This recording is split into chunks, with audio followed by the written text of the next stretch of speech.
India TV 9 news Maharashtra. माग कधी झालं नाही, पुढं कधी होणार नाही, असे बहुजनांचे राजे छत्रपती शिवाजी महाराज,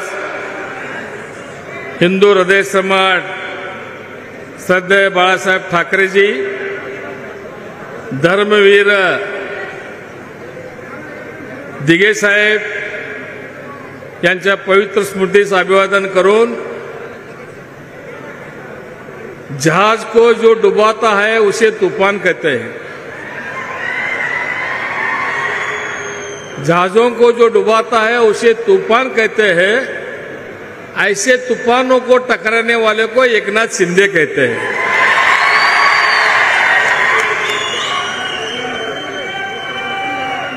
अशा तुफानाशी नेहमी संघर्ष करणारे, टकराव करणारे राज्याचे माजी मुख्यमंत्री, विद्यमान उपमुख्यमंत्री, पक्षप्रमुख आदरणीय नामदार एकनाथरावजी शिंदे साहेब, विधानसभेच्या उपसभापती आदरणीय नीलमताई गोरेजी, शिक्षण मंत्री आदरणीय दादा भुसे साहेब, आमचे मित्र माननीय नामदार संजय राठोडजी, आमदार राजू खरे साहेब, आमदार शहाजीराव बापू पाटील, माजी खासदार रवी गायकवाड सर, आपले सोलापूर जिल्ह्याचे लोकसभा प्रमुख महेश साठेजी, माननीय शिवाजीराव सावंत साहेब, महिलाचे सर्वश्री सर्व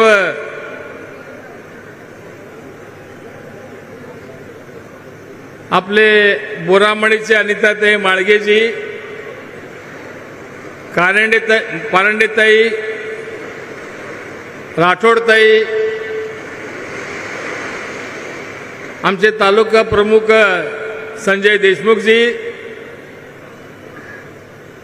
व्यासपीठावर उपस्थित सर्व शिवसेनेचे जिल्हास्तरीय, तालुकास्तरीय सर्व पदाधिकारी, आज इथं प्रवेश घेतलेले सर्व माजी सभापती, माजी नगराध्यक्ष, माजी जिल्हा परिषद सदस्य, माजी पंचायत समिती सदस्य, माजी नगरसेवक,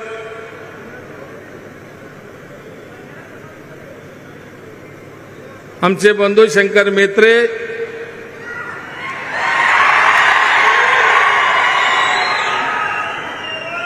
व्यासपीठावर उपस्थित सर्व मान्यवर नेतेगण,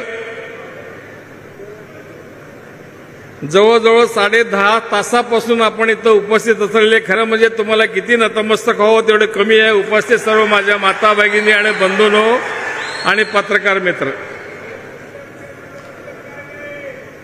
फानुस बनकर जिसकी हिफाजत हवा करे, फानुस बनकर जिसकी हिफाजत हवा करे, वो शमा क्या बुझे जिसे रोशन खुदा करे.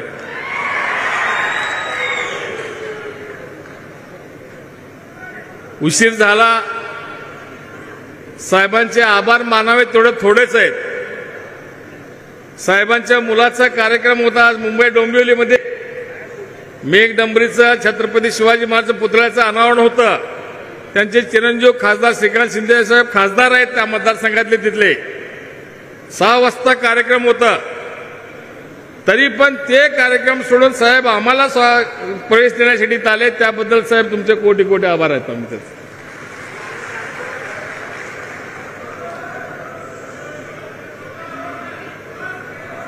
लोकांना सगळ्यांना वाटत होतं किंवा मित्रांनी असं कसं काय निर्णय घेतला, येईल बडो काणसता सुमकुड रे 5 मिनिट सुमकुड रे. 1957 पासून माझ्या वडिलांपासून आजपर्यंत मी काँग्रेस पक्षामध्ये होतो.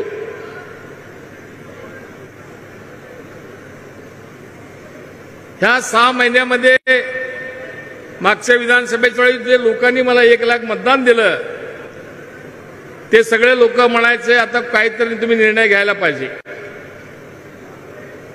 मी संपूर्ण महाराष्ट्रभर चौकशी केली आमच्या मित्राकडनं कुणीकडे जायला पाहिजे. काही लोक मध्य प्रदेशातले लोक पण सांगितले आमच्या लोकाला वो महाराष्ट्र का है तो को शिंदे साहब उसके तरफ जाने को बोलो बोले थे. त्याला माहित नाही शिंदे साहेब कोण आहेत ते. आमचे काही लोक महाकालेश्वरला गेले होते उज्जैनला. त्यांनी तिथं विचारले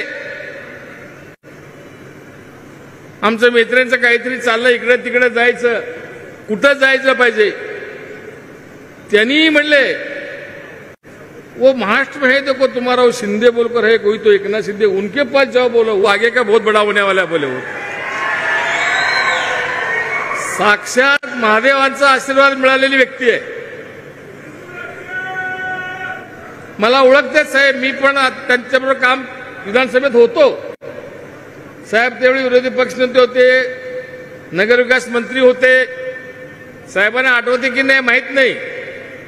मी सकाळी जाऊन काम दिले की संध्याकाळीपर्यंत ओके काम ते ऑर्डरच यायचे ते. म्हणजे एवढा तगडा नेता आहे आपला दिलेले शब्द पाळणारा. म्हणून सगळ्यांनी सांगितलं आपल्याला आदरणीय एकनाथरावजी शिंदे साहेबांकडे जायला पाहिजे. तोच माणूस आपल्याला न्याय दिल्याशिवाय राहणार नाही आणि मध्ये मध्ये हात सोडणार नाही म्हणून सांगितलं. मला वाटतं आमच्या जिल्ह्यामध्ये आमचं एकमेव घराणं आहे की कधी पक्ष बदलला नव्हता असत 68 वर्षांमध्ये. केवळ शिंदे साहेबांच्या नेतृत्वाकडे बघून त्यांनी जे दिलेले शब्द पाळतात ते शब्दाकडे बघून आमच्या लोकांनी सांगितलं नाही आपण साहेबांसोबतच जाऊ. म्हणून हा निर्णय घेतला. आम्ही साहेबांना भेटलो. साहेब म्हणलं काय काळजी करू नको भिऊ नको मी तुझ्या पाठीशी आहे म्हणले मला साहेब. हे स्वामी समर्थांची पुण्यनगरी आहे. स्वामी समर्थांचं ब्रीद वाक्य आहे भिऊ नको मी तुझ्या पाठीशी आहे. असंच वाक्य साहेबांनी मला सांगितलं. मी खरं अजून जास्त बोलायची इच्छा आहे पण आज बोलत नाही कारण मला माहित आहे साहेब आता परत इथनं गुलबर्ग्याला जाणार मुंबईला जाणार आणि डोंबिवलीला जाणारच. 1 वाजू दे 2 वाजू दे 3 वाजू दे रात्री 3-3, 4-4 वाजेपर्यंत जागून लोकांसाठी काम करणारा नेता आम्ही राजकारणात बघितलंय. असा नेता दुसरा मिळत नाही कुठं. केवळ तुम्ही सगळेजण सकाळी 11 वाजेपासून आता जवळजवळ 11 तास झाले इथं बसलात तुम्ही. साहेबांचं बघावं साहेबांचं मार्गदर्शन ऐकावं. साहेब अजून 2 तास लेट झाला तरी आमचे लोक बसले असते साहेब आपल्यासाठी.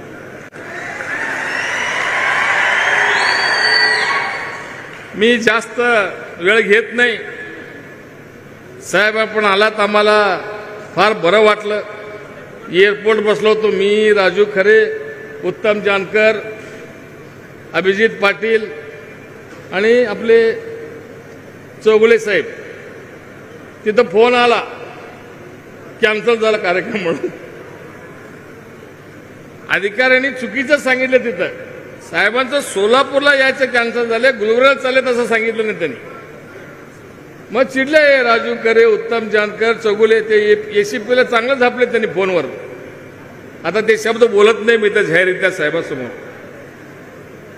म्हणजे म्हणून मी सुरुवातीलाच ते वाक्य म्हणलं तुम्हाला. फार लोकांची इच्छा होती की साहेब इथे येऊ नये कार्यक्रम होऊ नये. काय कुणास ठाऊक आता आम्ही कधी वाईट करायचं सोडा कुणाचं वाईट चिंतलं पण नाही मी आज माझ्या आयुष्यात पूर्ण. तरी पण लोकांना वाटतं असं काहीतरी. ठीक आहे आप भला तो जग भला. आम्ही चांगलं असतं तर जग सगळं चांगलं असतं आपल्याबरोबर. त्या न्यायाने आम्ही इथं हे करतो. साहेब अजून एक वैशिष्ट्य सांगतो. ह्या लोकांचं किती वर्णन करावं तर थोडं आहे. कोणालाही 5 पैसे दिले नाही आम्ही आणायला. सभेला मी कधीच माझ्या 40 वर्षात कधी मी पैसे देऊन सभेला माणसे आणले नाहीत. हे स्वाभिमानी लोक आहेत म्हणून 11-11 तास बसलेले आहेत तिथे. नाहीतर पैसे देऊन आले असते की 2 तास झाले की उठून जातात. हे आमचे निष्ठावान, आमच्यावर प्रेम करणारे लोक आहेत. तुमचे किती आभार मानावे तेवढे कमीच आहेत. मी आपला जास्त वेळ घेत नाही. साहेब, आमचा अक्कलकोट तालुका कर्नाटकला लागून सीमेवर असलेला तालुका.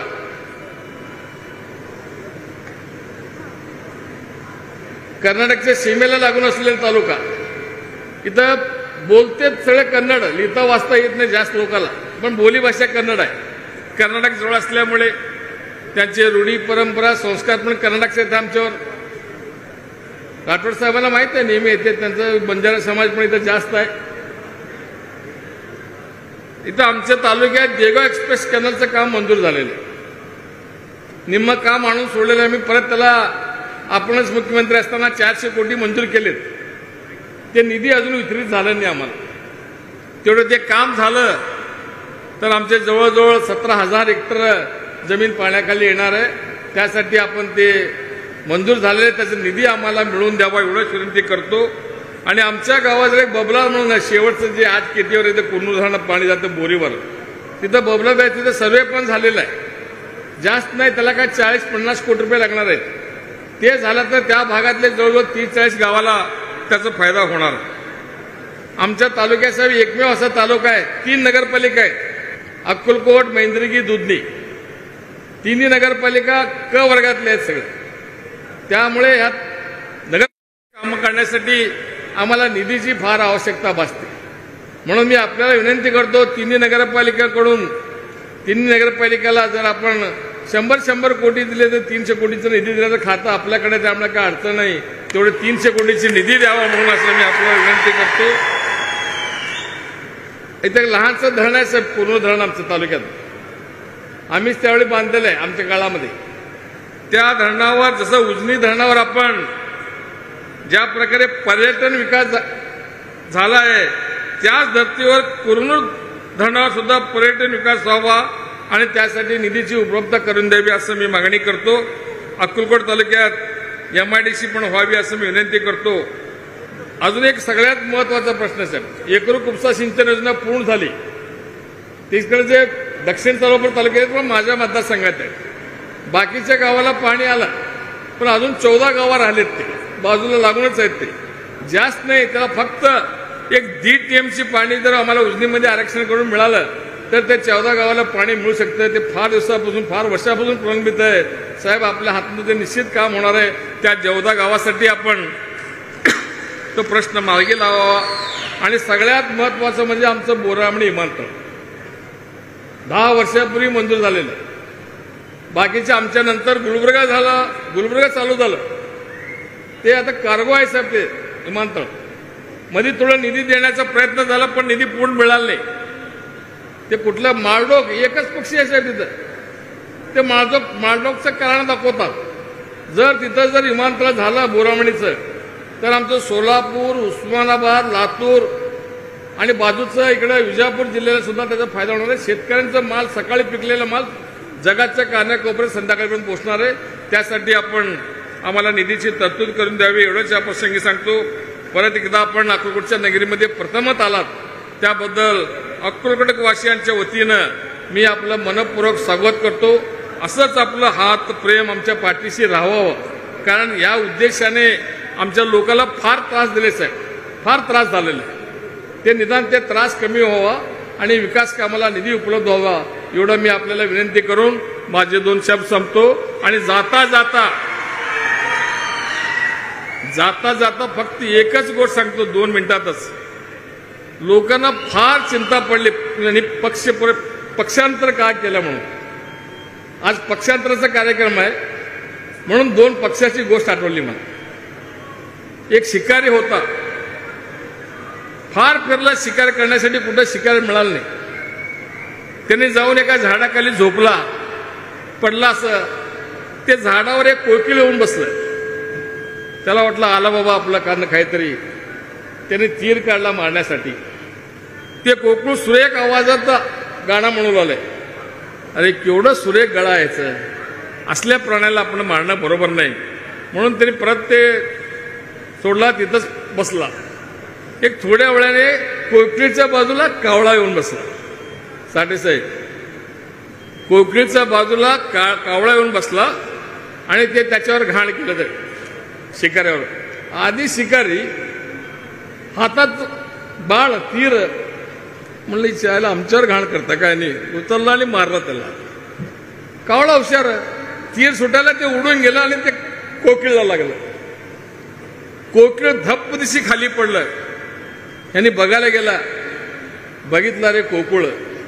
कोकिळ काय म्हणला, अरे बाबा तू आम्हाला जीव वाचवला, मला मारण्यासाठी तीर बाहेर काढला होता, पण तरी तुझे माझ्यावर दया आली, तू तीर मारला नाही. कावळा येऊन माझ्यावर बाजूला बसला आणि खरं मी त्याच्या अगोदर उडून जायला पाहिजे होतं, कावळ्याची संगत करायला नको होतं, मी नाही केलं म्हणून बाण माझ्या ह्याच्यात घुसला. असं हे पक्षांतराचं कारण आहे. तुम्ही अक्कलकोटकर आहात, नावच अक्कलकोट आहे आपल्या तालुक्याचं, म्हणजे अकलेचं कोट आहे. ह्याचा अर्थ काय समजायचं समजून घ्या. एवढंच बोलून माझं 2 शब्द संपवतो. धन्यवाद.